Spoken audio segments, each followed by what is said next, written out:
One of the most common and best questions I get about Walt Disney World: when is it a good time to go? 2018 is in full swing, but I wanted to take some time to make something special just for you. I have compiled a mountain of data to bring to you the 2018 Walt Disney World Crowd Calendar. Now I'm going to go over all of the details of the crowd calendar in this video, including a run through of every single month and the best times to go in that month, but I'm going to include this crowd calendar for free. You are welcome to use it and share it with friends as a PDF document in the description of this video. I have a legal version and a letter version, so you can print it in two different sizes. And now if you like the larger font but don't have legal paper, I also have a two-sided version, so you can have letter paper but larger font. If you're using your phone, you can also download it straight to your phone so you can have it with you at all times. I thought it would be a nice little surprise. If you like this idea and you're looking forward to using the crowd calendar, don't forget to give this video a like so that I know. Now before we run through the crowd calendar, let's take a closer look at what I've put on here. You can see right at the top we have the months of the year, and right below there we have the high and low temperatures. Now these are only predicted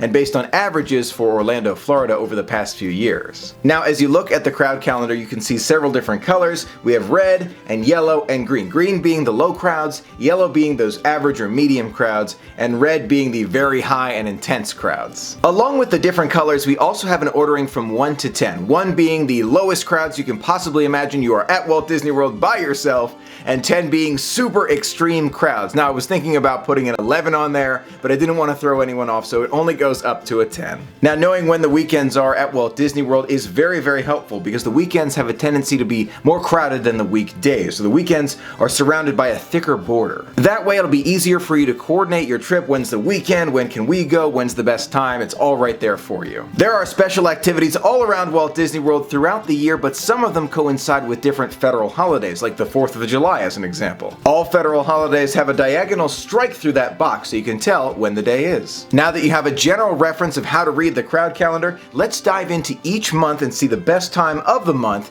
to visit Walt Disney World. January starts off extremely crowded, as we had an opportunity to experience on our New Year's adventure, but after about the 8th of the month or so, it will start to quiet down, and then you start to get in some of those holiday weekends on the 13th, and then it quiets down again, and throughout the rest of January, it stays pretty quiet.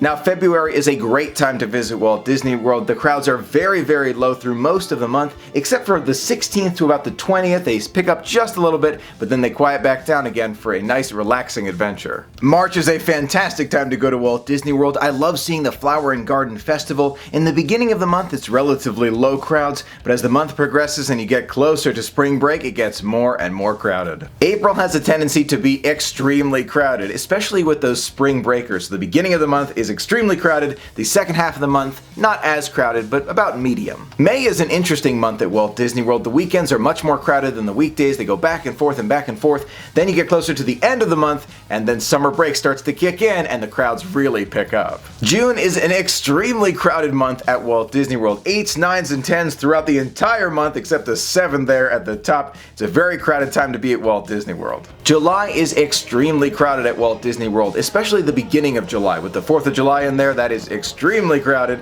and then throughout the month it stays crowded and it's relatively hot. Average high 91 degrees. For August, those summer crowds start to deteriorate about halfway through the month, and it gets less and less crowded as you make your way through August. September is one of my favorite months to visit Walt Disney World. It is not very crowded at all. A lot of kids are going back into school, so a lot of families are not at Walt Disney World. A great time to go. October at Walt Disney World's a lot of fun. The temperatures are great. They've got Mickey's Not So Scary Halloween Party. The crowds aren't too bad in the beginning of the month, but closer to the end of the month they get a little bit more intense, especially around Halloween. That is intense, but it's not too crowded. A great time to visit. November starts with some average crowds, but as you get closer to the end of November, they get more and more intense. Now you might be thinking, December, Michael, that must be a bad time to go to Walt Disney World. I don't think there's any bad time to go to Walt Disney World. This is just to give you an idea of some of those crowds. But believe it or not, the beginning of December is notoriously not that crowded. The end of December, absolutely, but the beginning, not so much. I sure hope you found this video helpful in planning your next Disney adventure. Let me know in the comments below if you liked it and what size crowd calendar you like best, or if you're downloading it to your phone. I'd love to hear from you in the comments below. Thank you so much for being a part of the magic with me. Until next time, have a magical day.